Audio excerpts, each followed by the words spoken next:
The Noble Eightfold Path, the middle way. This is the path for leading a pure religious life without going to extremes. An outstanding aspect of the Buddha's teaching is the Eightfold Path, which is to be adopted as a noble way of life. Another name for the Eightfold Path is the Middle Path. The Buddha advised his followers to follow this path so as to avoid the extremes of sensual pleasures and self-mortification. The middle path is a righteous way of life that does not advocate the acceptance of decrees given by someone outside oneself. A person practices the middle path, the guide for moral conduct, not out of fear of any supernatural agency, but out of recognizing the intrinsic value in following such an action. He or she chooses this self-imposed discipline with a definite end in view, self-purification. The middle path is a planned course of inward culture and progress. A person can make real progress in righteousness and insight by following this path even without engaging in external worship and prayers. According to the Buddha, anyone who lives in accordance with the Dharma will be guided and protected by that very universal law.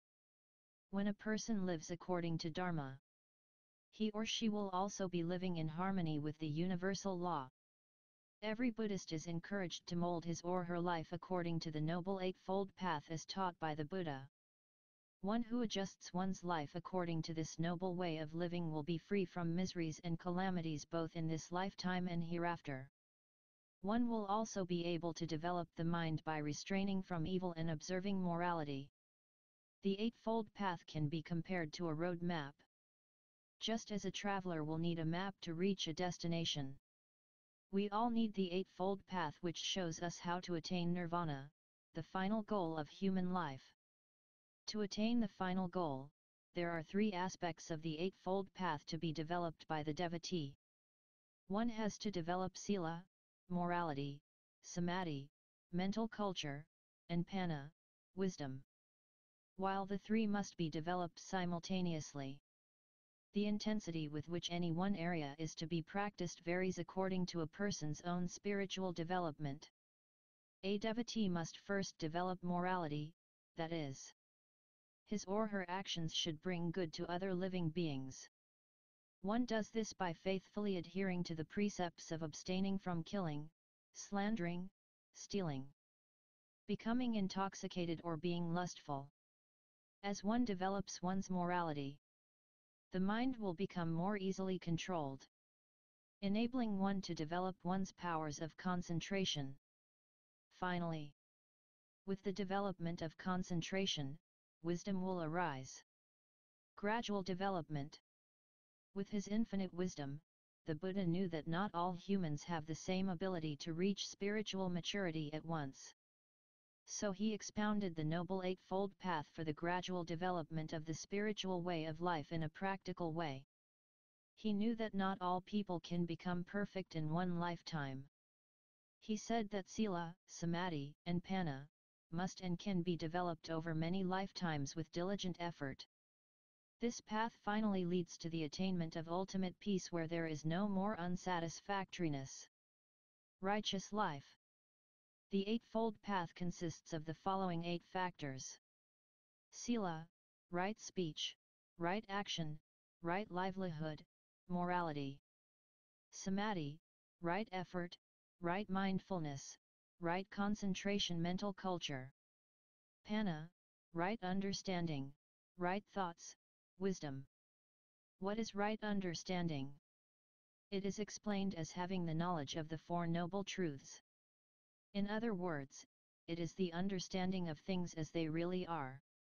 Right understanding also means that one understands the nature of what are wholesome karma, merits, and unwholesome karma, demerits, and how they may be performed with the body, speech, and mind. By understanding karma, a person will learn to avoid evil and do good, thereby creating favorable outcomes in life. When a person has right understanding, he or she also understands the 3 characteristics of life, that all compounded things are transient, subject to suffering, and without a self, and understands the law of dependent origination.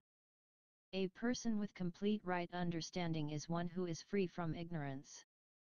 And by the nature of that enlightenment removes the roots of evil from the mind and becomes liberated. The lofty aim of a practicing Buddhist is to develop the mind to gain right understanding about the self, life, and all phenomena. When a person has right understanding, he or she develops right thought as well. This factor is sometimes known as right resolution, right aspirations and right ideas. It refers to the mental state which eliminates wrong ideas or notions and promotes the other moral factors to be directed to nirvana. This factor serves a double purpose of eliminating evil thoughts and developing pure thoughts. Right thought is important because it is one's thoughts which either purify or defile the mind. There are three aspects to right thought. First, a person should maintain an attitude of detachment from worldly pleasures rather than being selfishly attached to them. One should be selfless and think of the welfare of others.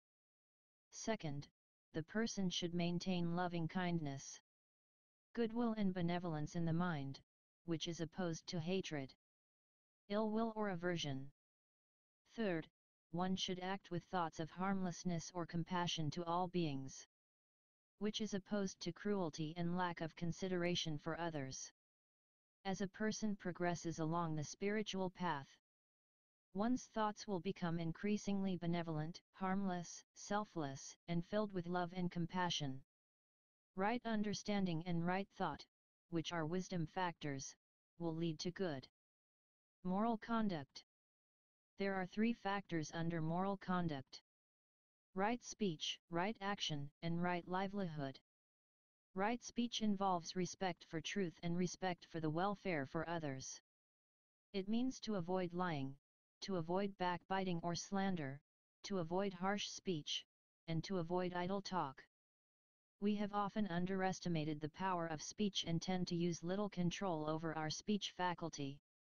But we have all been hurt by someone's words at some time of our lives, and similarly we have been encouraged by the words of another. It is said that a harsh word can wound more deeply than weapons, whereas a gentle word can change the heart and mind of the most hardened criminal. So to develop a harmonious society, we should control, cultivate, and use our speech positively. We speak words which are truthful, bring harmony, and are kind and meaningful. The Buddha once said, "Pleasant speech is sweet as honey. Truthful speech is beautiful like a flower, and wrong speech is unwholesome like filth." The next factor under good moral conduct is right action. Right action entails respect for life, respect for property, and respect for personal relationships. It corresponds to the first three of the 5 precepts to be practiced by every Buddhist. That is, abstinence from killing, stealing, and sexual misconduct. Life is dear to all, and all tremble at punishment, all fear death and value life. Hence, we should abstain from taking a life which we ourselves cannot give, and we should not harm other sentient beings. Respect for property means that we should not take what is not given by stealing, cheating, or force. Respect for personal relationships means that we should not commit adultery and should avoid sexual misconduct, which is important for maintaining self-respect and the trust of those we love, as well as making our society a better place to live in. Right livelihood is a factor under moral conduct which refers to how we earn our living in society. It is an extension of the 2 other factors of right speech and right action. Right livelihood means that we should earn a living without violating these principles of moral conduct. Buddhists are discouraged from being engaged in the following 5 kinds of livelihood: trading in other living beings for slaughtering, trading in weapons, trading in flesh by causing the slaughter of animals, trading in intoxicating drinks and drugs, and trading in poison. Some people may say that they have to follow such an occupation for their living and, therefore, it is not wrong for them to do so. But this argument is entirely baseless. If it were valid, then thieves, murderers, gangsters, thugs, Smugglers and swindlers can also just as easily say that they are also doing such unrighteous acts only for their living end. Therefore, there is nothing wrong with their way of life. Some people believe that fishing and hunting animals for pleasure and slaughtering animals for food are not against the Buddhist precepts. This is another misconception that arises owing to a lack of knowledge in Dharma. All these are not decent actions and bring suffering to other beings. But in all these actions, the one who is harmed most of all is the one who commits these unwholesome actions. Maintaining a life through wrong means is not in accordance with the Buddha's teaching. The Buddha once said, "Though one should live 100 years immorally and unrestrained, yet it would indeed be better to live one day virtuously and meditatively." Dhammapada 103. It is better to die as a cultured and respected person than to live as a wicked person. The remaining three factors of the Noble Eightfold Path are factors for the development of wisdom through the purification of the mind. They are right effort, right mindfulness, and right concentration. These factors, when practiced, enable a person to strengthen and gain control over the mind, thereby ensuring that his or her actions will continue to be good and that the mind is being prepared to realize the truth, which will open the door to freedom, to enlightenment. Right effort means that we cultivate a positive attitude and have enthusiasm in the things we do. Whether in our career, in our study, or in our practice of the Dharma. With such a sustained enthusiasm and cheerful determination, we can succeed in the things we do. There are 4 aspects of right effort, 2 of which refer to evil and the other 2 to good. First, is the effort to reject evil that has already arisen, and second, the effort to prevent the arising of evil. Third, is the effort to develop good which has not arisen, and fourth, the effort to maintain the good which has arisen. By applying right effort in our lives, we can reduce and eventually eliminate the number of unwholesome mental states and increase and firmly establish wholesome thoughts as a natural part of our mind. Right effort is closely associated with right mindfulness. The practice of mindfulness is important in Buddhism. The Buddha said that mindfulness is the one way to achieve the end of suffering. Mindfulness can be developed by being constantly aware of 4 particular aspects. These are the application of mindfulness with regard to the body, body postures, breathing and so forth, feelings, whether pleasant, unpleasant, or neutral. Mind, whether the mind is greedy or not, angry, dispersed or deluded or not. And mind objects, whether there are mental hindrances to concentration, the 4 noble truths, and so on. Mindfulness is essential even in our daily life, during which we act in full awareness of our actions, feelings, and thoughts, as well as of our environment. The mind should always be clear and attentive rather than distracted and clouded. Whereas right mindfulness is directing our attention to our body, feelings, mind, or mental object, or being sensitive to others, in other words, putting our attention to where we choose. Right concentration is the sustained application of that attention on the object without being distracted. Concentration is the practice of developing one-pointedness of the mind on one single object, either physical or mental.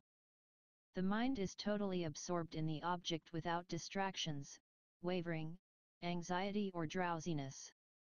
Through practice under an experienced teacher, right concentration brings 2 benefits. Firstly, it leads to mental and physical well-being, comfort, joy, calm, tranquility. Secondly, it turns the mind into an instrument capable of seeing things as they truly are, and prepares the mind to attain wisdom. The Noble Eightfold Path is the most important truth taught by the Buddha. As a competent spiritual physician, the Buddha has identified the disease that afflicts all forms of life. And this is dukkha, or unsatisfactoriness. He then diagnosed the cause of the unsatisfactoriness, which is selfish greed and craving. He discovered that there is a cure for the disease, nirvana, the state where all unsatisfactoriness ceases. And the prescription is the Noble Eightfold Path. When a competent doctor treats a patient for a serious illness, the prescription is not only for physical treatment, but it is also psychological. The Noble Eightfold Path, the path leading to the end of suffering, is an integrated therapy designed to cure the disease of samsara through the cultivation of moral speech and action, the development of the mind, and the complete transformation of one's level of understanding and quality of thought. It shows the way to gain spiritual maturity and be released completely from suffering. For the good to do what is good is easy. For the bad to do what is bad is easy. For the bad to do what is good is difficult. For the noble to do what is bad is difficult. Udana.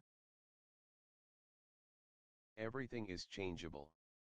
What exists is changeable and what is not changeable does not exist. We notice how life changes and how it continually moves between extremes and contrasts. We notice rise and fall, success and failure, loss and gain, we experience honor and contempt, praise and blame. And we feel how our hearts respond to happiness and sorrow, delight and despair, disappointment and satisfaction, fear and hope. These mighty waves of emotion carry us up, fling us down, and no sooner do we find some rest, than we are carried by the power of a new wave again. How can we expect a footing on the crest of the waves? Where shall we erect the building of our life in the midst of this ever-restless ocean of existence? This is a world where any little joy that is allotted to beings is secured only after many disappointments, failures and defeats. This is a world where scanty joy grows amidst sickness, desperation, and death. This is a world where beings who a short while ago were connected with us by sympathetic joy are at the next moment in want of our compassion. Such a world as this needs equanimity. It is the nature of the world that we live with our intimate friends who the next day can become our enemies to harm us. The Buddha described the world as an unending flux of becoming. All is changeable, continuous transformation, ceaseless mutation, and a moving stream. Everything exists from moment to moment. Everything is a recurring rotation of coming into being and then passing out of existence. Everything is moving from birth to death. Life is a continuous movement of change towards death. The matter or material forms in which life does or does not express itself are also a continuous movement or change towards decay. This teaching of the impermanent nature of everything is one of the main pivots of Buddhism. Nothing on earth partakes of the character of absolute reality. That there will be no death of what is born is impossible. Whatever is subject to origination is subject also to destruction. Change is the very constituent of reality. The Buddha reminded us that all existing component things are impermanent. With birth, there is death, with arising, there is dissolving, with coming together, there is separation. How can there be birth without death? How can there be arising without dissolving? How can there be coming together without separation?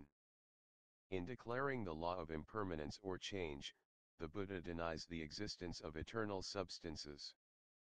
Matter and spirit are false abstractions that, in reality, are only changing factors, dharma, which are connected and which arise in functional dependence on each other.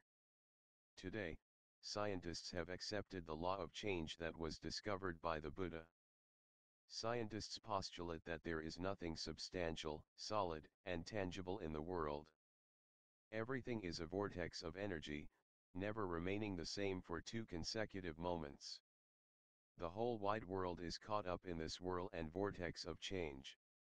One of the theories postulated by scientists is the prospect of the ultimate coldness following upon the death or destruction of the sun. Buddhists are not dismayed by this prospect. The Buddha taught that universes or world cycles arise and pass away in endless succession, just as the lives of individuals do. Our world will most certainly come to an end before other worlds come into existence. It has happened before with previous worlds and it will happen again. It is simply a matter of time.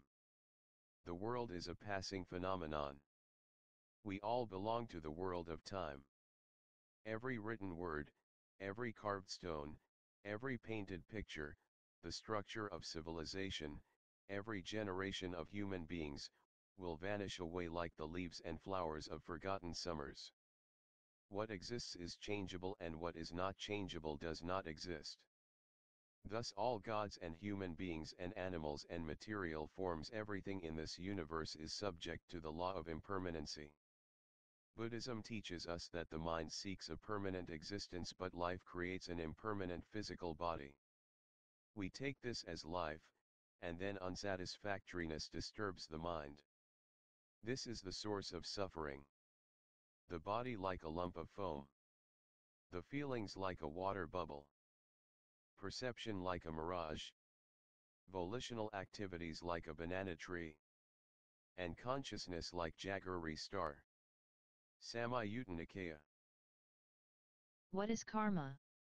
Karma is an impersonal, natural law that operates in accordance with our actions. It is a law in itself and does not have any lawgiver. Karma operates in its own field without the intervention of an external, independent, ruling agent. Karma can be put in the simple language of the child: do good and good will come to you, now, and hereafter. Do bad and bad will come to you, now, or hereafter. In the language of the harvest, karma can be explained in this way: if you sow good seeds, you will reap a good harvest. If you sow bad seeds, you will reap a bad harvest. In the language of science, karma is called the law of cause and effect. Every cause has an effect. Another name for this is the law of moral causation. Moral causation works in the moral realm just as the physical law of action and reaction works in the physical realm. In the Dhammapada, karma is explained in this manner: the mind is the chief, forerunner, of all good and bad states. If you speak or act with a bad mind, then unhappiness follows you just as the wheel follows the hoof of the ox. If you speak or act with a good mind, then happiness follows you like the shadow that never leaves you. Karma is simply action. Within animate organisms there is a power or force which is given different names such as instinctive tendencies, consciousness, etc. This innate propensity forces every conscious being to move. A person moves mentally or physically. His motion is action. The repetition of actions is habit and habit becomes one's character. In Buddhism, this process is called karma. In its ultimate sense, karma means both good and bad, mental action or volition. Karma is volition, says the Buddha. Thus karma is not an entity but a process, action, energy, and force. Some interpret this force as action influence. It is our own doings reacting on ourselves. The pain and happiness a person experiences are the results of his or her own deeds, words and thoughts reacting on themselves. Our deeds, words and thoughts produce our prosperity and failure, our happiness and misery. Karma is an impersonal, natural law that operates strictly in accordance with our actions. It is a law in itself and does not have any lawgiver. Karma operates in its own field without the intervention of an external, independent ruling agency. Since there is no hidden agent directing or administering rewards and punishments, Buddhists do not rely on prayer to some supernatural forces to influence karmic results. According to the Buddha, karma is neither predestination nor determinism imposed on us by some mysterious, unknown powers or forces to which we must helplessly submit ourselves. Buddhists believe that one will reap what one has sown. We are the result of what we were, and we will be the result of what we are. In other words, we are not absolutely what we were, and we will not continue to remain as what we are. This simply means that karma is not complete determinism. The Buddha pointed out that if everything is fixed and determined, then there would be no free will and no moral or spiritual life. we would merely be the slaves of our past. On the other hand, if everything is undetermined, then there can be no cultivation of moral and spiritual growth. The Buddha again declared the truth of the middle path, that karma is to be understood as neither strict determinism nor absolute indeterminism but as an interaction of both. Misconceptions regarding karma. The misinterpretations or irrational views on karma are stated in the Anguttara Nikaya, which suggests that the wise will investigate and abandon the following views. 1. The belief that everything is a result of acts in previous lives. 2. The belief that everything is the result of what is willed by a supreme creator, and 3. The belief that everything arises without reason or cause. If a person becomes a murderer, a thief, or an adulterer, and if his or her actions are due to past actions, or are caused by the whim of a supreme being, or if it happened by mere chance, then this person could not be held responsible for his or her evil action, as everything was predetermined. Yet another misconception about karma is that it operates only for certain people according to their faiths. But the destiny of a person in the next life does not in the least depend on what particular religion he or she chooses. Whatever one's religion may be, one's fate depends entirely on deeds committed by body, speech, and thought. It does not matter what religious label one holds, one is bound to be in a happy world in the next life so long as one does good deeds and leads an unblemished life.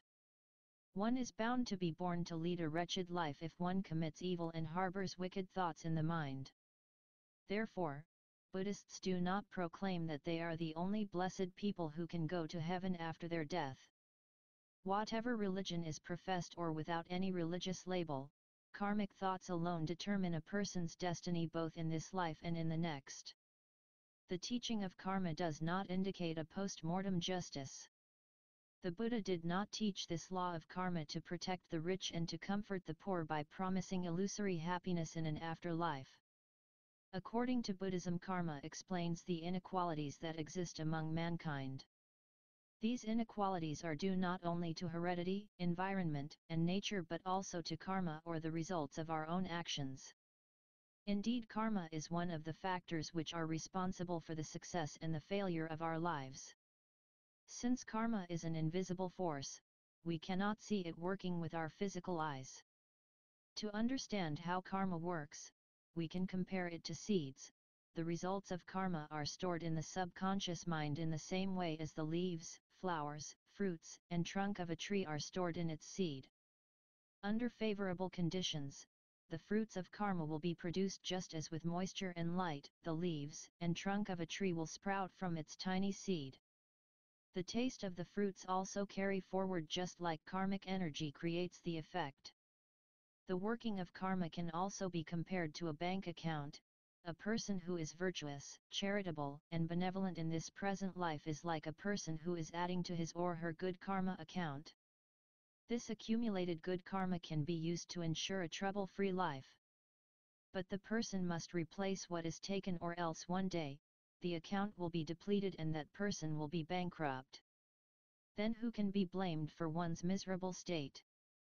One can blame neither others nor fate. One alone is responsible. Thus a good Buddhist cannot be an escapist but must confront life as it is and not run away from it.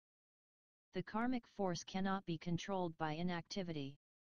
Vigorous activity for good is indispensable for one's own happiness.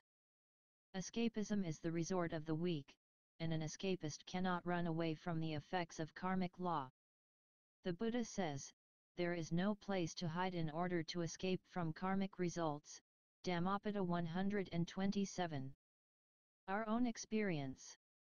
To understand the law of karma is to realize that we ourselves are responsible for our own happiness and our own misery.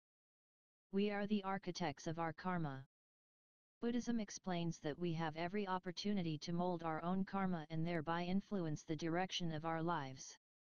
On the other hand, we are not complete prisoners of our own actions, we are not slaves to our karma. Nor are we mere machines that automatically release instinctive forces that enslave us. Nor are we mere products of nature. We have within ourselves the strength and the ability to change our karma. Our minds are mightier than our karma, and so the law of karma can be made to serve us. We do not have to give up our hope and effort in order to surrender ourselves to our own karmic force. To offset the reaction of our bad karma that we have accumulated previously, we have to do more meritorious deeds. And purify our minds rather than simply rely on worshipping, performing rites or torturing our physical bodies in order to overcome our karmic effects. Therefore, a person can overcome the effect of his or her evil deeds if he or she acts wisely by leading a noble life. We must use the qualities with which we are endowed to promote our ideal. The cards in the game of life are within us. We do not select them. They are traced to our past karma, but we can call as we please, do what suits us, and as we play, we either gain or lose, depending on our skill or lack of it. Karma is equated to the action of a person. This action also creates some karmic results. But each and every action carried out without any purposeful intention, cannot become a kusala karma, skillful action, or akusala karma, unskillful action. That is why the Buddha describes karma as volitional activities. That means, whatever good and bad deeds we commit without any purposeful intention, are not strong enough to be carried forward to our next life. However, ignorance of the nature of the good and bad effect of the karma is not an excuse to justify or avoid the karmic results if they were committed intentionally. A small child or an ignorant man may commit many evil deeds. Since they commit such deeds with intention to harm or injure, it is difficult to say that they are free from the karmic results. If that child touches a burning iron rod, the heat element does not spare the child of pain. The karmic energy also works exactly in the same manner. Karmic energy is unbiased, like gravity it is impartial. The radical transformations in the characters of Angulimala and Asoka illustrate human beings' potential to gain control over karmic forces. Angulimala was a highway robber who murdered more than 1,000 of his fellow men. Can we judge him by his external actions? For within his lifetime, through sheer self-effort, he became an Arahanta and thus redeemed his past misdeeds. Asoka, the Emperor of India, killed thousands and thousands to fight his wars and to expand his empire. Yet after winning the battle, he completely reformed himself and changed his career to such an extent that today, amidst the tens of thousands of names of monarchs that crowd the columns of history, their majesties and royal highnesses and the like, the name of Asoka shines and shines almost alone, as a star, says the historian, H.G. Wells. Other factors which support karma.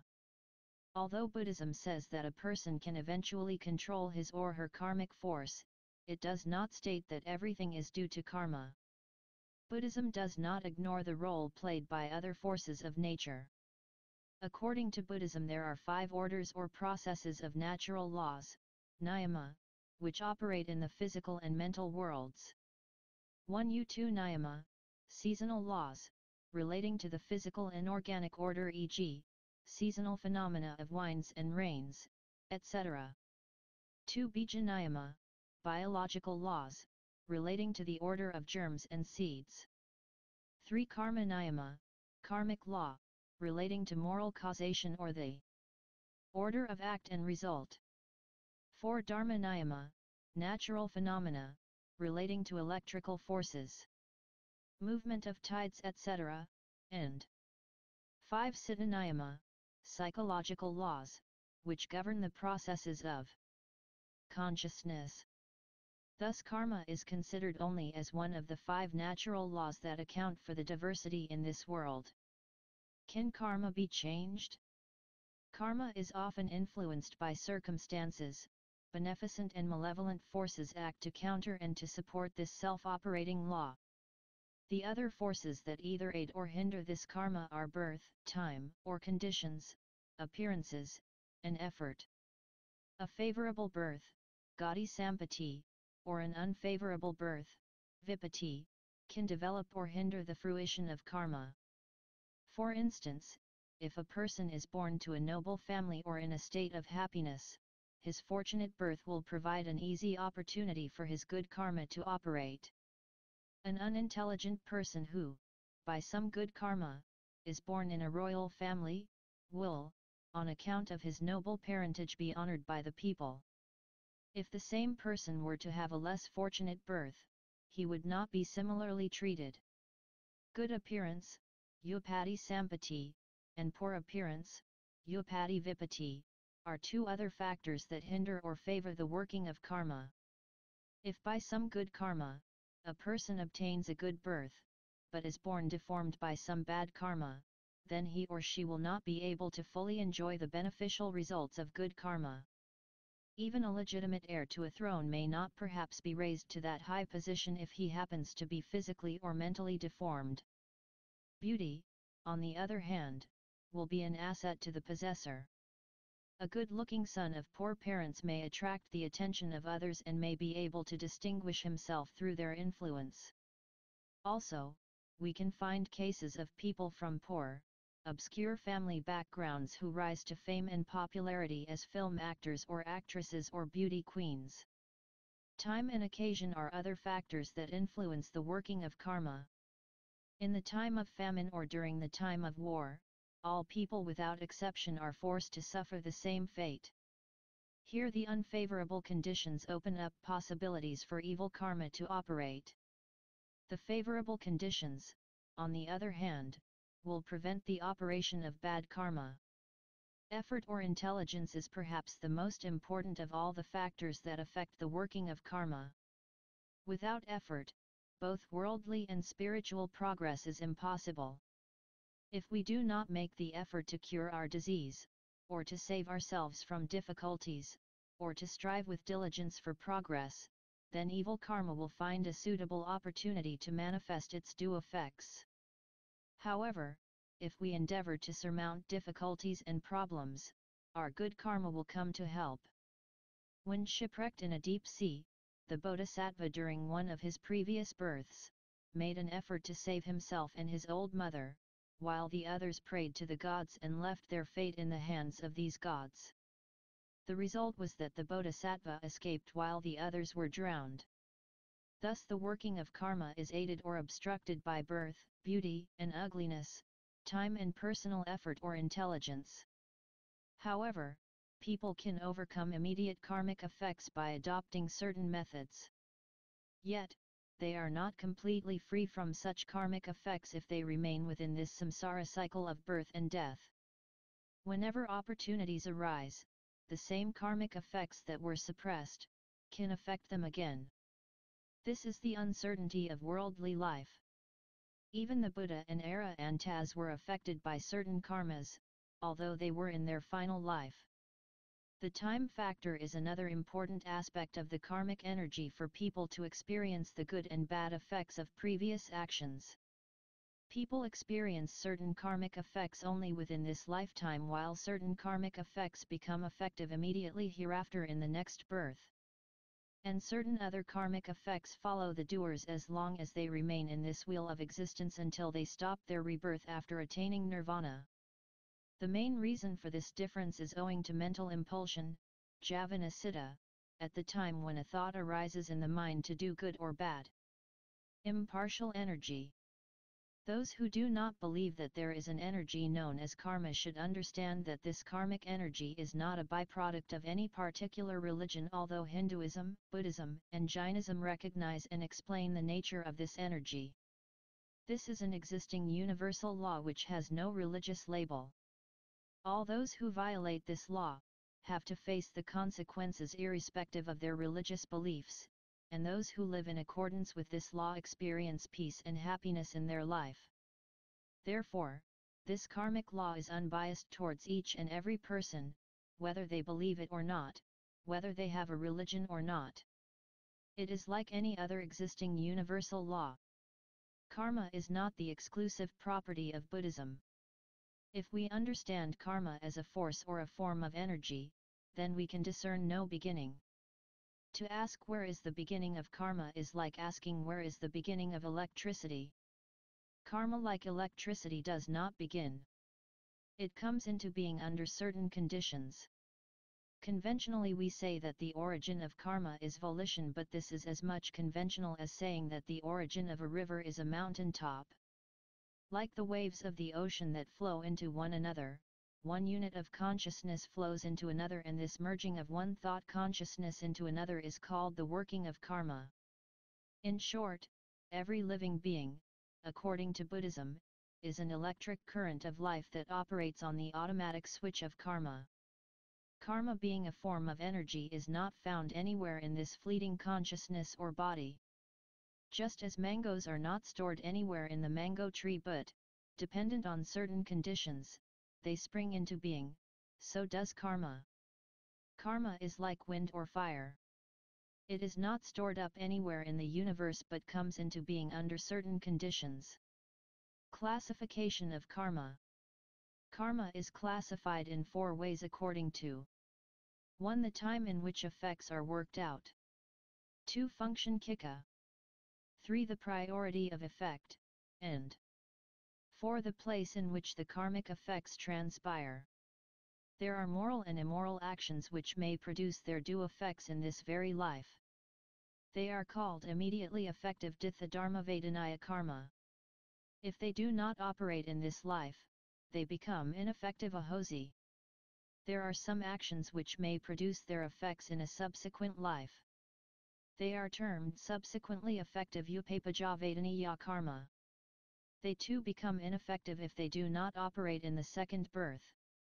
Those actions which may produce their effects in any life in the course of one's wandering in samsara, are known as indefinitely effective apariparyavedanaya karma. This classification of karma is with reference to the time in which effects are worked out. There are 4 classes of karma according to function kika. Every birth is conditioned by past good and bad karma that predominates at the moment of death. The karma that conditions the future birth is called reproductive janaka karma. Now another karma may step forward to assist or maintain the action of this reproductive karma. Just as this karma has the tendency to strengthen the reproductive karma, some other action which tends to weaken, interrupt, the fruition of the reproductive karma may step in. Such actions are respectively termed supportive upathamhaka karma and counteractive upapadaka karma. According to the law of karma, the potential energy of the reproductive karma could be nullified by a more powerful opposing karma of the past, which, seeking an opportunity, may quite unexpectedly operate, just as a powerful opposing force can check the path of the flying arrow and bring it down to the ground. Such an action is called destructive upagataka karma, which is more effective than supportive and counteractive karma in that it not only obstructs but also destroys the whole force. There are 4 classes of karma according to the priority of effect. The first is garuka, which means weighty or serious. This karma, which is either good or bad, produces results in this life, or in the next for certain. If good, it is purely mental as in the case of Johanna's ecstasies. Otherwise it is verbal or bodily. The 5 kinds of weighty karma are 1. Matricide. 2. Patricide. 3. The murder of an arahant. 4. The wounding of a Buddha, and 5. The creation of a schism in the Sangha. Permanent skepticism Nyata Michadathi is also termed one of the weighty karmas. In the absence of a weighty karma to condition the next birth, a death proximate karma asana might operate. This is the karma one does immediately before the dying moment. Habitual asana karma is the next in priority of effect. It is the karma that one habitually performs and recollects and for which one has a great liking. The 4th is the accumulative katata karma, which embraces all that cannot be included in the above 3. This is as it were the reserve fund of a particular being. The last classification is according to the place in which the karma effects transpire, namely 1. Evil karma akusala, which may ripen in the sentient plane kamaloka. 2. Good karma kusala, which may ripen in the sentient plane. 3. Good karma, which may ripen in the realm of form rupaloka. 4. Good karma, which may ripen in the formless realms Arupaloka. Is everything due to karma? Although Buddhism attributes the inequality of mankind as one of the chief effects amongst many, yet it does not assert that everything is due to karma. If everything is due to karma, a person would always be bad if it was his or her karma to be bad. One would not need to consult a physician to be cured of a disease, for if one's karma were such, one would be cured. Why some wicked people enjoy, while some good people suffer? Some people ask, if good begets good and bad begets bad, why should many good people suffer and some wicked people prosper in this world? The answer to this question, according to the Buddhist point of view, is that although some are good by nature, they have not accumulated enough good merits in their previous birth to compensate for the bad effects of unwholesome karma in this present life. Somewhere in their past there must have been some defect. On the other hand, some are wicked by nature and yet are able to enjoy this life for a short period due to some strong good karma that they accumulated in their previous birth. For example, there are certain people who by nature have inherited a strong constitution and as a result enjoy perfect health. Their physical power of resistance is strong and hence they are not prone to illnesses. Although they do not take special precautions to lead a hygienic life, they are able to remain strong and healthy. On the other hand, there are others who take various tonics and vitamins-enriched foods to fortify themselves, but in spite of their efforts to become strong and healthy, their health does not show any improvement. Generally speaking, whatever good and bad deeds people commit within this lifetime, they will definitely experience the reaction within this life or hereafter. It is impossible to escape from their results simply by praying, but only by cultivating the mind and leading a noble life. This is not to say that everything that we suffer or enjoy today is completely controlled by our past actions, which we call karma. The Buddha says that if this was so, then there would be no purpose in living a moral life, as we would then be simply victims of the past. Buddhists assert that while our lives were conditioned in the past, it is entirely within ourselves to change that condition and to create our future and present well-being. Buddhists do not subscribe to predestination or fatalism as the only possible explanations for the human condition. Buddhists are encouraged to do good deeds not for the sake of gaining a place in heaven. They are expected to do good in order to eradicate their selfishness and to experience peace and happiness at each present moment. When each present moment is carefully controlled, the future well-being is assured. He for whom there is neither this shore nor the other shore, nor yet both, he who is free of cares and is unfettered, him do I call a holy man. Dhammapada 385.